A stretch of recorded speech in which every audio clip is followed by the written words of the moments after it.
93% of retired Americans, people who have already finished working, who are right now living in retirement today, do not have $500,000 saved. And the financial institutions publishing the benchmarks telling you 500,000 is nowhere near enough have always had access to that exact federal data. They publish the fear and they own the facts simultaneously. The sticker price was never an accident. It was engineered. And in the next 15 minutes, I'm going to show you exactly who wrote it, what it cost the people who believed it, and this is the part the industry hopes you never run the income math that makes the sticker price completely irrelevant for most people anyway. Here is what this video is. I'm going to show you the real distribution of American retirement savings, sourced from the Federal Reserve Survey of Consumer Finances and the Employee Benefit Research Institute, not a Fidelity marketing brochure, not a Northwestern Mutual survey about feelings. Then I'm going to show you why the gap between what you're told to save and what retirees actually have isn't confusion and isn't a math error. It's a revenue model with a disclosed fee structure you can look up yourself. And then I'm going to show you the income side of the equation, the side that completely changes every number you've been anchoring to. Because if you're doing the savings math without doing the income math, you are playing half a game with all the pressure and none of the context. By the way, I built a free early retirement calculator because most of the ones online are mathematically wrong. It uses BlackRock and Vanguard modeling logic to expose the actual weak points in your retirement plan. And I only ask for your email to send you the report because I don't store any of your financial data. Link is in the description. Now, the central metaphor of this entire video is a car lot. Walk onto any dealer lot and the MSRP is right there on the window. Bold, official looking, laminated. The full sticker price printed as though it were a natural law, and almost nobody pays it. There's the invoice price, the manufacturer incentive, the dealer holdback, the end of quarter discount they won't advertise but will absolutely give you if you show up on the right Saturday. The actual transaction price on almost any car is meaningfully below the sticker, but the sticker is on every window, making you feel like the full number is the only number. The retirement industry has been running the same play for 30 years. $1.46 million is the MSRP. And I'm going to spend the next 15 minutes showing you what people actually pay and what it costs when the sticker wins. In a few minutes, I'm going to show you the income math that makes the sticker price collapse under basic arithmetic. But first, you need to understand how the sticker price got written in the first place and who gets paid every single time you believe it. Let me start with a thought experiment, because data alone doesn't stick the way a story does. Imagine you hired a personal trainer. Day one, they hand you an intake sheet. At the top, it says, to be considered functionally healthy, you must be able to run a 4-minute mile. This is not aspirational. This is the clinical minimum. You'd spend your entire fitness life feeling like a failure. You'd hire that trainer indefinitely, buy more equipment, more supplements, more sessions. You'd be a customer forever. The 4-minute mile would be obviously absurd, a world-class athletic standard dressed up as a baseline health requirement if you ever pulled the actual research on cardiovascular fitness for normal people in their 50s. But if you trusted the trainer and never checked the primary source, you'd keep running, exhausted, perpetually behind, writing more checks. That is the retirement savings conversation in America, and it has been for at least 20 years. Here are the actual numbers, because I don't do vague on this channel. According to the Federal Reserve Survey of Consumer Finances, the most comprehensive household financial data the U.S. government conducted every 3 years for Americans between 65 and 74. The average retirement account balance sits at approximately $609,000. That sounds reasonably healthy until you understand what an average actually measures in a skewed distribution. The average doesn't tell you about a typical person. It tells you about the weight of the outliers at the very top, the people with $3 million, $5 million, $10 million in accounts, pulling the arithmetic mean far above the middle. The median, the number where exactly half the population sits above and half sits below, is approximately $200,000 for that same age group. Half of all American retirees right now have less than $200,000 saved. Let me give you the full distribution, because this is where it gets genuinely striking. According to the Employee Benefit Research Institute, approximately 7.2% of all Americans, not retirees specifically, all Americans, including younger people who have more time to accumulate, have $500,000 or more in retirement accounts. Within the retiree population, specifically, the percentage with over $1 million is approximately 3.2%. 3. Out of 100 retired Americans walking around today, 3 have crossed the $1 million mark. 97 have not. And yet the benchmark conversation acts as though failing to reach the $1 million territory is an anomaly. Here is the tension. You've heard the Fidelity benchmark 10 times, your salary by 67 at least a dozen times. You've seen the Northwestern Mutual survey year after year. Americans believe they need $1.46 million to retire comfortably. These numbers are everywhere. Every personal finance website, every advisor intake form, every retirement calculator on the internet produces some version of this target. And if those numbers represent real minimums for a comfortable retirement, then what you are looking at in the Federal Reserve data is a civilizational catastrophe. 93% of American retirees would be failing right now, living in quiet financial disaster. Statistically, the average American retiree you pass at the grocery store this morning is part of a generation-wide emergency. Except, the Employee Benefit Research Institute Retirement Satisfaction Survey shows 62% of retirees rated their satisfaction at an 8 or higher out of 10. In 2020, a pandemic year, markets crashing, real-world financial stress everywhere, it was still majority satisfied, most of them with nowhere close to $1 million saved. So either the benchmarks are wildly wrong, or the definition of comfortable retirement has been deliberately inflated to serve someone else's interests. I'll let that sit for exactly one sentence before I tell you whose interests. The industry's. Let's build this out precisely, because the mechanism matters. Back in the early 90s, something fundamental shifted in American retirement. Defined benefit pensions, the kind where your employer promised you a monthly check for life.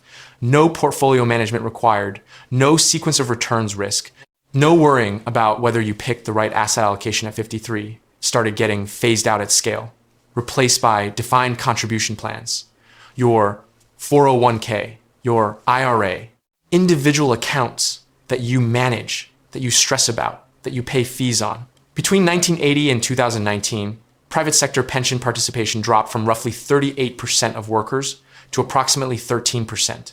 Suddenly the question, how much is enough to retire, became something tens of millions of individual Americans had to answer for themselves. Without a framework, without institutional guidance, without anything resembling a clear benchmark. Their parents had pensions, they had a brokerage account, and a lot of uncertainty. And financial institutions were perfectly positioned to answer the question. They had the actuarial tables, the modeling software, the distribution channels, the advisors in every suburban office park. They also had an extraordinary structural incentive to make the answer as large as possible. Here is the mechanism, and it is not subtle once you see it. The modern wealth management industry charges fees almost exclusively as a percentage of assets under management. If your advisor manages $200,000 for you, they charge approximately 1 to 1.5% per year, $2,000 to $3,000 annually. If they manage $400,000, same percentage, twice the revenue. The single most important variable in their business model is not whether you retire comfortably. It is how many dollars sit in managed accounts. More assets in managed accounts means more revenue. The sticker price exists because the sticker price is profitable. That is not a conspiracy theory. That is a disclosed revenue model. You can read the exact structure in any Form ADV filed with the SEC. It's a public document, free to search. Now let me make the fee cost concrete rather than abstract, because compound math in this direction is just as powerful as compound math working in your favor. A 1% annual fee on $200,000 is $2,000 a year. Sounds manageable. But over 30 years, the growth that fee prevents the investment return on the money you paid out. Instead of compounding, costs you approximately $170,000 in lost wealth. Not the fee itself, the opportunity cost, and that's at $200,000. If the sticker price convinces you that you need to accumulate $1.46 million in a managed account, and you do it, and you pay 1% annually on that balance for 20 years, you are paying for the sticker price on the way in and paying a percentage of it every year you hold it. The MSRP keeps charging you after you drive off the lot. And the delivery mechanism for the sticker price isn't a brokerage pamphlet. It's a survey about feelings. Northwestern Mutual asks Americans how much they think they'll need to retire comfortably. Americans, having been marinated for decades in benchmark talk and scary retirement headlines from the same institutions, say 1.46 million. Northwestern Mutual publishes the survey. Financial media amplifies it. The cycle runs itself. Nobody manufactures the fear anymore. The ecosystem does it automatically, every year, with a new survey, a new scary number, a new cohort of people who feel behind. By the way, hit subscribe if you're getting something out of this. YouTube's algorithm is genuinely strange. And if you don't subscribe, there is a real chance it stops showing you my content. I read the Federal Reserve documents and the EBRI reports, so you don't have to. Seems like a fair exchange. This is where it gets really interesting. Because the savings number, the sticker price, the MSRP, is not just expensive. It's an answer to the wrong question. And this is the reversal that changes everything about how you should be thinking about this. You think the problem is your savings balance.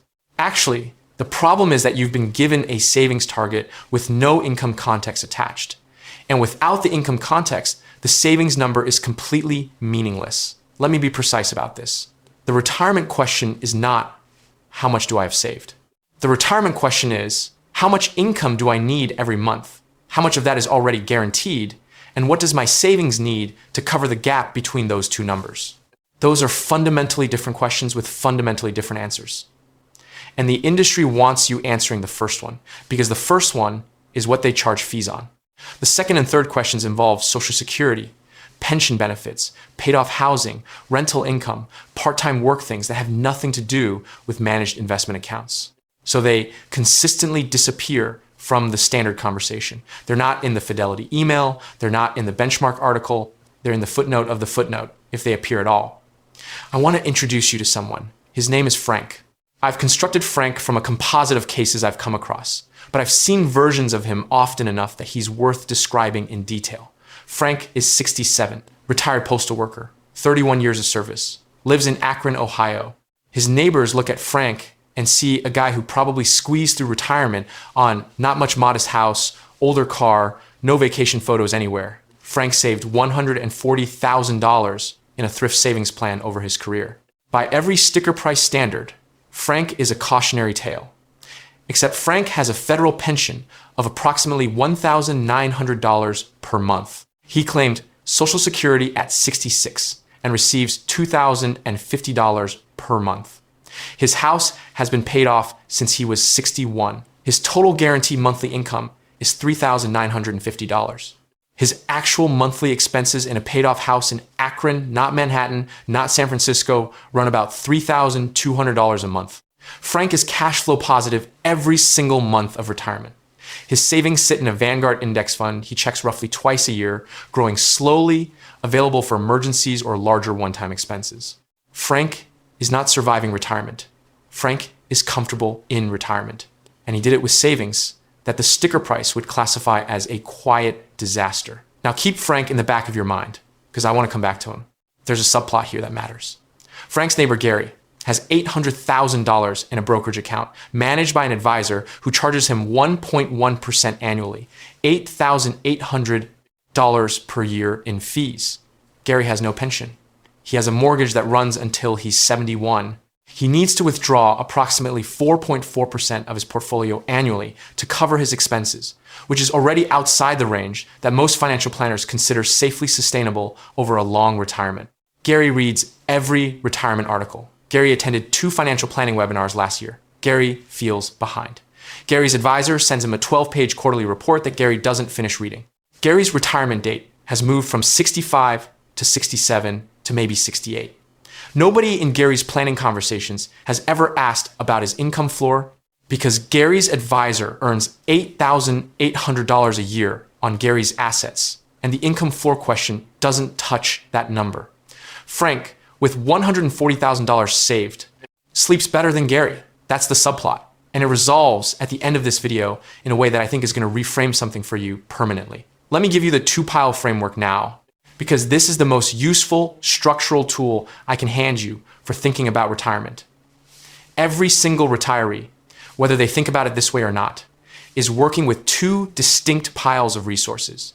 Pile 1 is guaranteed income, Social Security, pension payments, annuity income, rental income, anything that shows up every month regardless of what equity markets do that week. Pile 2 is the savings pile. your 401k, your IRA, your brokerage account. Pile 2 gets every benchmark, every scary headline, every fee, every survey result. Pile 2 is the MSRP conversation in its entirety. But the most important retirement question is never how big is Pile 2. It is how big does Pile 2 need to be to bridge the gap between Pile 1 and your actual monthly spending. These are wildly different questions. And here is the number that almost never appears in the mainstream retirement conversation. The invisible asset that I think deserves its own few minutes: Social Security. For a worker who earned average wages over a full career and claims at full retirement age, Social Security pays somewhere between $1,800 and $2,500 per month in today's dollars. For a married couple where both spouses worked, that's potentially $3,500 to $4,500 per month in combined guaranteed income indexed to inflation for life, requiring zero portfolio management, zero sequence of returns stress, zero advisor involvement. A private annuity that paid $3,500 per month, inflation adjusted, for a couple's joint lifetime, you would need to spend somewhere between $800,000 and over $1 million to buy that product from an insurance company today. Social Security is providing that outcome for free to millions of households. It just doesn't show up in the assets under management column, so it disappears from the planning conversation. The benchmark calculations producing $1.46 million as your retirement target almost always assume you'll need to replace 80 to 90% of your problem pre-retirement income from your savings alone. Some of them exclude Social Security from the model entirely.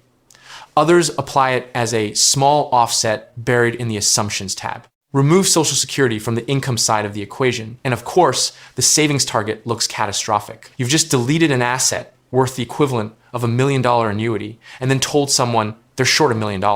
That's not analysis. That's a gap manufactured for a purpose. A financial advisor sits down with a client who has been saving diligently for 22 years. The client asks, "Are we on track?" The advisor runs the model against the standard benchmark. Says, "With one more year of saving, you'll have enough cushion to feel secure." Client works one more year, comes back one more year. This happens 6 more times. The client retires at 73 instead of 62. The difference in retirement, the decade of good health, mobility, time with grandchildren, freedom to say no to things, does not appear on any financial statement. It is not disclosed in the Form ADV. Nobody is ever required to account for it. But it is the most expensive thing that happened in that relationship. Now, let me run the full math for someone who looks a lot like you. Earning $120,000 annually at age 52 has been maxing their 401k for roughly 15 years. Current balance, $380,000. Married, spouse works, part-time. Projecting mortgage payoff by age 65. Gets the Fidelity email every year that says, based on your current trajectory, you're at 73% of your retirement goal. Feels behind. Skipped a family trip 2 summers ago because the anxiety was too loud to ignore. Let me call this person the benchmark victim. Here's what the full math actually shows. Social Security benefit at full retirement age of 67. For someone earning $120,000 per year over their career is approximately $2,300 per month. That number comes directly from the Social Security Administration's published benefit formula, which I'll link below. Spouse projects roughly $950 per month in benefits. Combined guaranteed income from Pile 1, $3,250 per month. Mortgage paid off at 65. Actual projected monthly spending in retirement with grown children, no mortgage payment, lower commuting costs, no work-related wardrobe or parking or lunches, approximately $4,700 per month. The gap between guaranteed income and actual spending, $1,450 per month. Annualized, $17,400 per year. Using the 4% rule as a sustainability check to cover $17,400 per year sustainably from savings without depleting the principal over a 30-year retirement, you need approximately $435,000 in savings. $435,000, not $1.46 million, not $900,000. Current balance, $380,000.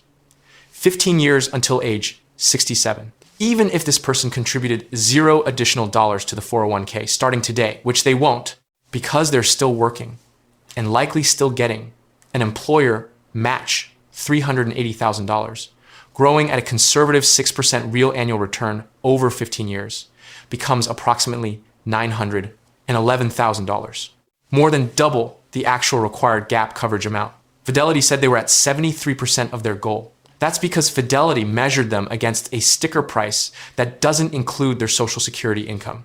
The MSRP won. The sticker was still on the window. The vacation stayed unbooked. Here's something that doesn't get discussed enough in this context, and probably should. The psychological cost of believing you're behind when you're not is not a soft, qualitative cost. It's hard, measurable, and it compounds in the same direction as a bad investment decision. When people believe they're perpetually behind on retirement savings, research in behavioral finance shows they make systematically worse investment decisions in predictable ways. They panic sell during market corrections because every point of volatility feels like a threat they cannot absorb because they believe they have no margin. They over-allocate to low return safe assets because they've associated any risk with existential danger rather than managed uncertainty. They avoid engaging with their finances at all because the topic has become associated with shame and failure, which means they miss contribution windows, employer matches, Roth conversion opportunities that close at year-end and do not reopen. The sticker price doesn't make you save more aggressively. It makes you worse at the game you're actually playing. And being worse at the game is what creates the retirement shortfall the sticker price was supposedly warning you about. It's a self-reinforcing system that happens to generate fee revenue at every stage. There is also something worth understanding about sequence of returns risk, because this is the piece of the retirement equation that actually does require real savings and real planning. And I want to be precise about this so the full picture is honest. The 4% rule has had critics since William Bengen introduced it in 1994. Some researchers, particularly in the post-2008 low-yield environment, argue that a 3 to 3.3% withdrawal rate is more sustainable for a 35-year retirement starting in the early 60s. That matters, and it moves the savings target upward for people who start early. The sequence of your returns in the first 5 years of retirement is disproportionately important to your long-term outcome. A brutal market downturn in year 1 is far more damaging than the same downturn in year 15, because you're selling shares at the bottom to fund living expenses before prices recover. Which means the more you depend on your savings pile relative to your guaranteed income pile, the more vulnerable you are to a bad draw in the sequence. This is another argument for understanding your floor and maximizing it before you retire. The larger your guaranteed income, the less you need to withdraw from the savings pile in any given year, the less sequence risk you carry. Frank essentially has zero sequence risk. He doesn't have to sell a single share in a down market. His income floor covers everything. Gary, with $800,000 in equities and a withdrawal rate that's already borderline unsustainable, has significant sequence risk regardless of his impressive looking balance. The industry would like you to solve sequence risk by accumulating more assets, more dollars in the AUM column. There's another solution. Optimize your income floor. It's less profitable for them. It's more effective for you. Now, here is the conversation Gary's advisor will never initiate with him. And the reason I find this industry funny in the particular way I find it funny, which is amused disappointment, not outrage. Gary could delay Social Security from 62 to 70. Every year you delay past full retirement age, your benefit grows by approximately 8%. That's a guaranteed 8% annual return on what is already an inflation-adjusted lifetime income stream. There is no investment product in the world with a better risk-adjusted return than delayed Social Security, claiming it is actuarially the single best financial decision available to most Americans with a reasonable life expectancy. And yet, it reduces the urgency around accumulating assets under management, so it doesn't tend to be the first thing in the conversation. Gary's advisor has a 12-page quarterly report for Gary. The delay your Social Security conversation is approximately 1 page. You can probably do the math on which one appears in the client review packet. 3 practical takeaways, specific to everything we've just walked through. First, before you open any retirement calculator, go to ssa.gov and run your Social Security estimate. Log in, it takes 4 minutes. Look at the projected benefit at age 62, at full retirement age, and at 70. Write down those 3 numbers. Then, add any pension income, any rental income, any guaranteed monthly payment from any source.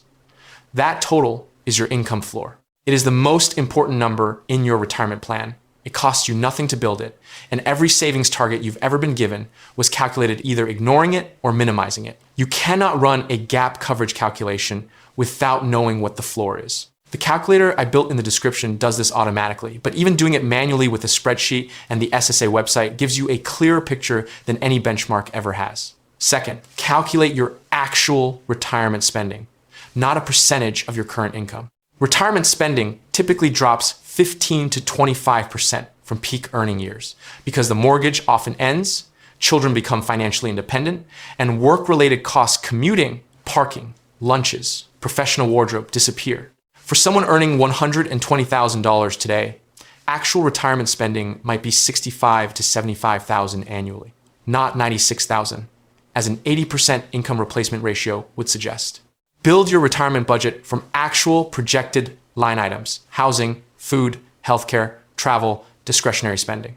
The difference between a percentage-based estimate and a line item estimate can easily be $15,000 per year, which is $375,000 less in required savings at the 4% rule. That gap was manufactured by the percentage convention. Third, and this is the one that will cost you the most if you ignore it, the most dangerous retirement mistake is not undersaving. It's miscalibrating risk because you believe you're behind when you're not. People who believe they're perpetually behind reach for yield. They take concentrated positions. They respond to every market correction with dread instead of patience. They buy complicated financial products with embedded fees that promise to help them catch up to a benchmark that was reverse engineered to make them feel behind in the first place. The behavioral cost of the sticker price, compounded over 20 or 30 years of working life, is larger than the fee cost. Both are real and measurable. The behavioral one is harder to see on a quarterly statement, which is exactly why it persists. Now, the subplot resolves here. Frank is still in Akron. He went to a hockey game last month with his grandkids. He checks his Vanguard account twice a year and has not made a single trade in 3 years. The account has grown. Frank is not worried about sequence of returns risk one single time in retirement because his income floor covers his expenses and his savings are a buffer, not a lifeline. Gary is in a meeting with his advisor right now. The advisor just sent him a 12-page document about portfolio rebalancing in a high inflation environment. Gary's going to read 6 pages and then feel vaguely anxious about the part he didn't finish. Gary's retirement date moved again last quarter. Gary has $800,000 and feels less secure than Frank with $140,000. The two-pile framework is the operating system. If you're looking at retirement through a single pile lens, only the savings balance, only the 401k number, you are playing the game with the most important variable removed. The industry built the lens that way. They gave you the camera and quietly left out the lens cap that shows you the floor. Once you see the floor, the sticker price stops being scary. It becomes what it always was, a number on a window designed to make you feel like you owe something you don't. Lazy investing built more fortune than crypto memes. And somewhere right now, Gary is asking his advisor if maybe they should look at adding some alternative assets to the portfolio. The advisor is nodding slowly. Nobody in the room has said the words income floor. Nobody has mentioned the 8% per year return available from delaying Social Security claiming. The MSRP is still on the window. And Gary, with $800,000 in managed accounts, is going to work one more year